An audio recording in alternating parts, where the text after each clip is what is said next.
So after I graduated from the Savannah College of Art and Design, I got a job in Orlando at a small ministry, Third Millennium Ministries, and they hired me as a 3D environment artist. Welcome to the world of 3D modeling, where thousands of professionals and amateurs compete for a job that oftentimes does not pay in comparison with how many hours are put into it. Enter professional 3D modeler Benjamin Baxter. When I came out of grad school, I actually was an animator. That was sort of my forte, and I sort of my second focus was at modeling.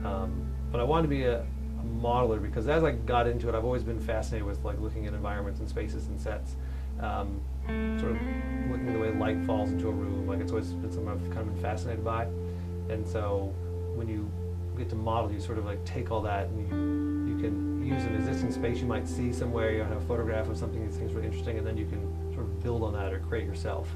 So it's just something that I sort of like have a knack for. Though I just like to walk into a space and then I can see that space in my own imagination, like completely redesigned. So I might use the same pillars or the same doors, maybe the same layout, but then you just start building in brick textures and adding in more columns or wall sconces, something that just sort of like let your imagination run wild in the space. So it's something that interests me, and I've just always been fascinated by interior spaces. The question. So the difference between 3D modeling and animation is, so you use the same program.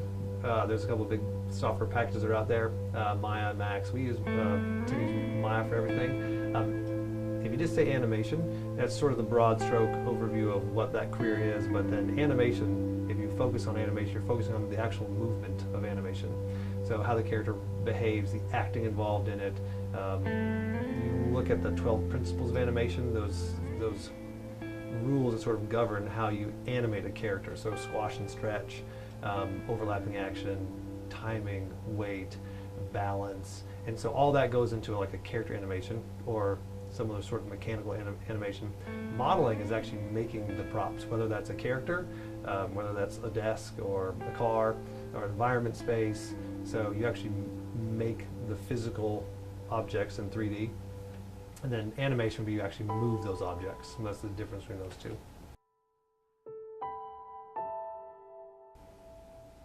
Where's the industry heading?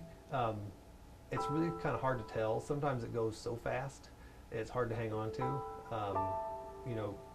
I think it'll be around, when motion capture came around, everybody wondered if it was going to be the end of traditional animation, but it's still around. And even now, they're working on cameras that are able to photograph a room or an object and then turn that into a virtual object, right? So they can take a picture of a water bottle or a statue and then put it in the computer. That technology is not here just yet. But the industry, it's moving so fast. Vis effects are becoming more prominent. But as far as where it's going in the next 10, 15 years, I think you're just going to see more of the same. I don't know if they're going to have a revolution of some sort of new software breakthrough.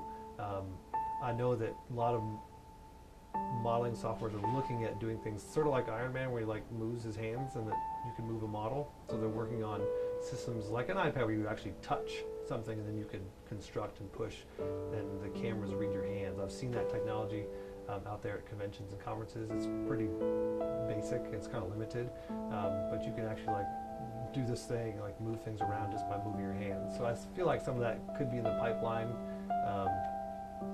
about ways to create new models, but it's hard to tell exactly where it's going. But Today, Benjamin Baxter teaches advanced 3D modeling at Oklahoma Baptist University.